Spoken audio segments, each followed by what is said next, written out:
For Christians, today is Good Friday, leading into Easter Sunday. And for Jews, tonight begins the holiday of Passover. After a challenging few years, now is a more important time than ever to talk about our faith and the holidays and what they mean to us. And here to help us talk about that is Rabbi Rachel Ain from Sutton Place Synagogue and Reverend Eva Suarez, the Associate Rector at St. James Episcopal Church, both in New York, and in full disclosure, my pastor and my spiritual advisor. It's good to see both of you. So we've got Easter and Passover we'll get Good Friday and Passover coming together. Rabbi, what can we learn from both holidays that have an overlap? Well, as we were talking about before, it's also Ramadan. So we have this opportunity of 3 holidays, each uniquely celebrating their own faith, and in the context of saying, how can we be better? What should we be learning? What stories are essential to who we are? And how do we grow as people? You just celebrated Palm Sunday. This Sunday is Easter. What do you think this week will mean for you personally? This week is so interesting because it gives you a chance to sort of slow down and go through this last week of Jesus's life day by day. And we ask people to do sort of interesting things like parade through the park waving palm branches. And last night we washed each other's feet in memory of how Jesus did that at the Last Supper. And so I think in doing these sort of deliberately strange things, we get to think about what it means to serve one another, to love one another. What does power mean? What is greatness? Because that's really what's at the heart of this story.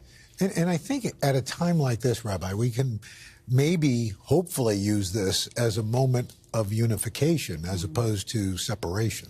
Sure. Well, certainly the Passover story talks about going from slavery to freedom, from pain to joy, from degradation to redemption. And there's a lot of pain in our world. And the question is, how do we begin to see the joy? How do we help people move? I recently was in Poland on the Ukrainian border, seeing people at this moment of coming out of deep pain and watching the best of humanity at a time when things are so hard. So my hope this Passover is that each of us can understand what our story is and help others find a way to be free. Can you talk about faith and the meaning of faith in these times, especially when people feel so unsettled?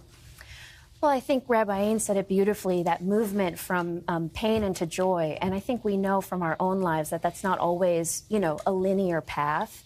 And I think both of these stories, and, I'm uniquely interested in the one about Jesus, but it's moving from what seems about the worst thing that could ever happen to what seems so good that it can't be believed. And I think the way we see this story is that Jesus is with us at every point, and so that there's no place in that where we're alone. And so the fact that we do these traditions together means that we are never alone. So when we're going through what is the hardest parts of our lives and what are the most joyful, we share in that together.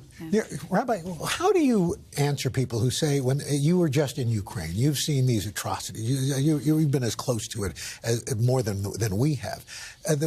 How does God allow things like this to happen? How do we square this? So for good and for bad, I believe deeply in free will, and that we have the opportunity to act in God's ways in the best of times. And often people take God's words and turn them on their head in the way they shouldn't be. But when we see people feeding the hungry, clothing the naked, bringing people out to freedom, I actually see God working in the world. And each of us can be partners in that and making the world a better place. Wow. Well, Rabbi Ain and Reverend Suarez, I'll see you on Sunday. Yes.